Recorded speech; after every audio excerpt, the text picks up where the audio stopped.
gentleman I'm about to introduce has a YouTube channel that he does a show called Gungrams.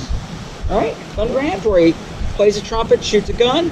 He also does a show called Riding Shotgun with Charlie, which a couple of our members have done the last few days, and I believe Masad is up today for that event. So let me introduce you guys to Charlie Cook.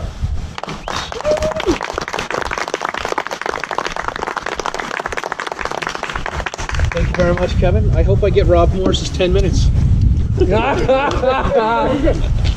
I want to thank Kevin for asking me to come down. When he asked me this several months ago, there's no way I would say no, of course. It did take a lot of work to get me down here. We did set up a GoFundMe. I did play a gungram of Metallica's Don't Tread on Me. And I posted that on my YouTube page, and I posted it on the Fort Carey page. And there were a lot of people that gave to the GoFundMe to help me get here, and I want to thank all those people. I don't have the list of all the people, but there were a lot of them, and I want to thank them for helping getting me down here for the weekend. I also want to thank Jim Dykes for speaking after Masad Ayub. That was very, very nice of him. So rock on. I thought I was getting a message from Kevin that I was going to be speaking after Mass. I'm like, oh my God, please don't let me do that. So, so that was great. I do want to tell you a little bit about myself. I have been a musician for a long time. I knew when I was a young age that I wanted to be a musician, and that I was going to be a band teacher.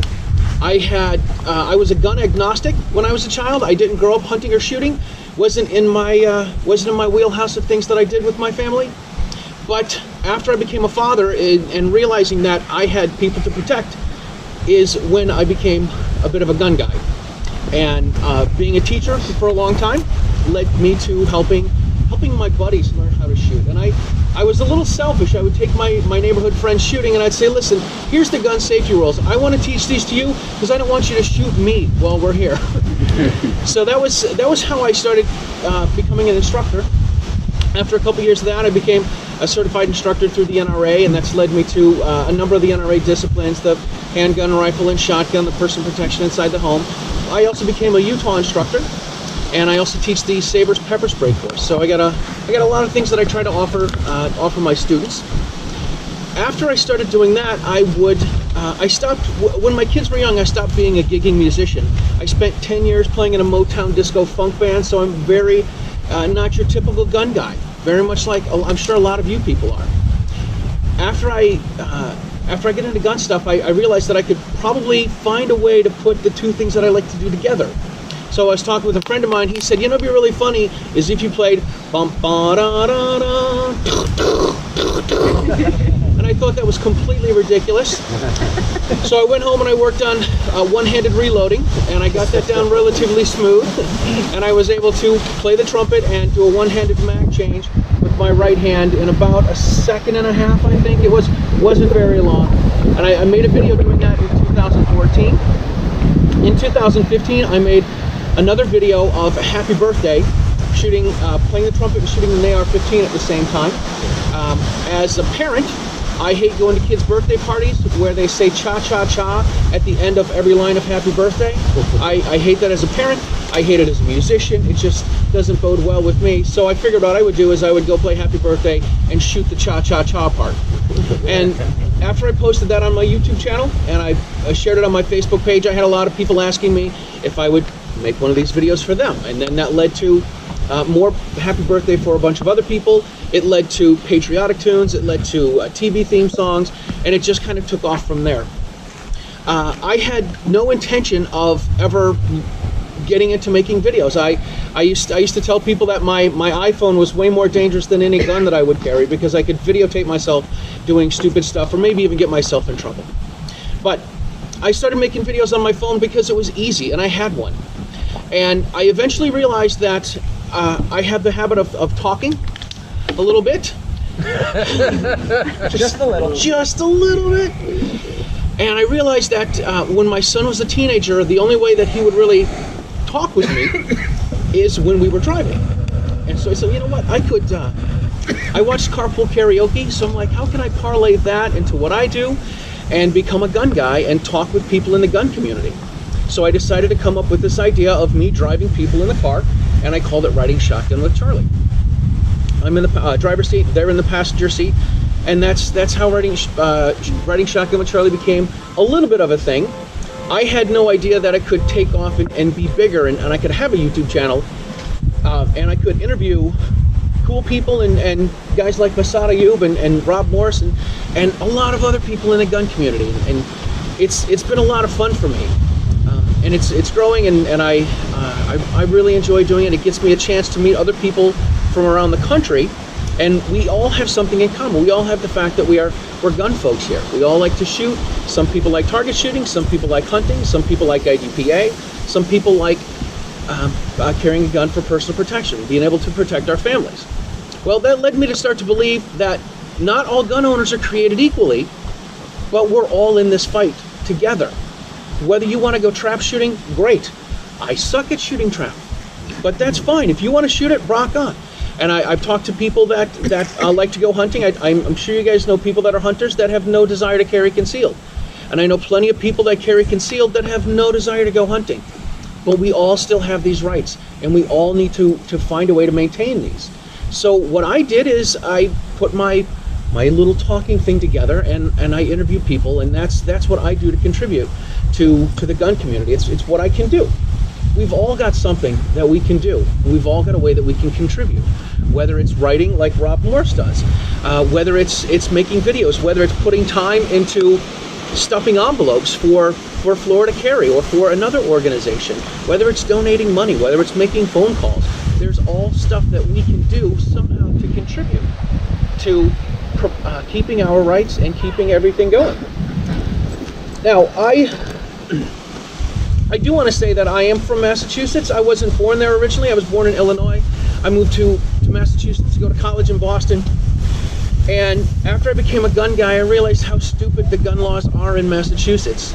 And the more that I see things brewing in other states, like in Maryland with the 20 rounds of ammunition and a 5-round magazine, that's crazy talk. We all know this. There's the bans that they're proposing here in Florida for the assault weapon bans. We have these in Massachusetts. A couple years ago, our Attorney General came out and said that she interpreted the laws that we had on the books a little bit differently than the previous Attorney Generals did. And she said that anything that had the same operating system as an AR-15 was not something that people could have. But if you have it, you can have it, but you can't buy a new one from a store.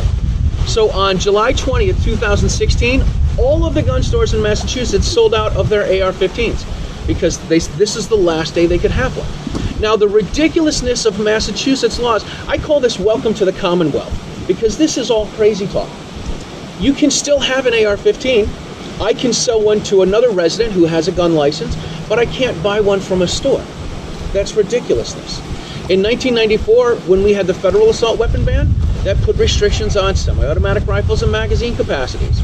Well, the ridiculousness in Massachusetts is if you have a lower receiver that was made before 1994, you can have all the evil features on it. The evil features are pistol grips, collapsible stocks, flash hiders, bayonet lugs, and a grenade launcher. If you have one of those, it's a modern sporting rifle. If you have two, it's an assault weapon. But if your lower receiver was made before 1994, you can have it, it's fine, you're not breaking the law. This is crazy talk. This is welcome to the Commonwealth. We also have a magazine restriction. We cannot have post-1994 magazines that have more than 10 rounds. Now, here's the fun stuff. You can carry 7 rounds of 10-round mags, that's fine, but you can't have one 15-rounder. It's completely ridiculous. What's even more ridiculous is when people commit crimes without a license, because in Massachusetts you have to have a license in order to purchase and possess. Mass is one of the may issue. The chief of police decides whether or not you can have restrictions on your license. But if you can have an unrestricted license to carry, then you can carry a concealed firearm. We do have open carry. Nobody open carries because there's a lot of anti-gun wackos in Massachusetts. But we can open carry there. Nobody does. I just lost my train of thought. That's okay. That's all right. Welcome to the Commonwealth. I know, right? Welcome to the Commonwealth. So the magazine stuff is ridiculous. That's where I was at. In free America, you can have a 15-round magazine with a Smith & Wesson M&P. In New Hampshire, you can buy a magazine that has 15 rounds, but if you bring it to Massachusetts, you're a felon. I got it. Thank you, Rob. The place where I was going is people that are arrested for armed robbery, illegal possession of a gun, illegal possession of a magazine. These are the things that get thrown out first. They'll barter their way down to, we're going to get them for an armed robbery. We'll get them for a robbery charge. We'll throw out the armed stuff. Then the armed robbery never happened. It was just a robbery. They plead guilty, or they plead it down. They get rid of the gun charge. They take the robbery charge. They get probation, and then they're out on the streets and they keep committing crimes. This is ridiculousness. This is ridiculous. If I had a gun and I didn't have anything else to plead down, like someone like Shanine Allen when she was in New Jersey, if they don't have something else to plead down, they're going to throw the books at you. It's completely ridiculousness. Completely ridiculousness. One of the great ways to get more people into the shooting sports, or to get them into gun ownership, is to take them to the range and take them shooting. Now, as much as we think it's a little bit funny to give someone a .357 and have them shoot it for the first time, that's a great way to turn somebody off of gun ownership and probably lose a friend. So start people off with easy guns to shoot. Start them off with 22s. There's not a lot of recoil. There's not a lot of bang. And then after you're done taking them out, let them use your guns, buy ammo, and then take them out for dinner afterwards. Then they'll say, hey, listen, these gun people are pretty cool. We get to go out to eat. We get to go shooting. We get to have a good time. There's not a lot of recoil. There's not a lot of bang. This is pretty fun. I think I want to get into this. What do I need to do next? And that's how all of us can bring more people into the fold of owning guns and become gun owners. And then we can get more people that are active and do whatever it is that they can to participate in this process that we have. The anti-gun folks are becoming much more brazen. Even they're not going away. They get bolder, and I don't want to say they get stronger, but they get more brazen about what they would do. Yes, they're coming out and saying that they want more gun control, and we know that gun control doesn't end crime and doesn't make people safe. But we do need to, as gun owners, we do need a strong stand for our rights and for our children and for our country. Thank you.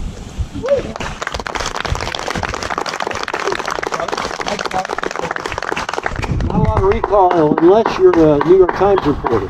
Then it's a traumatic experience.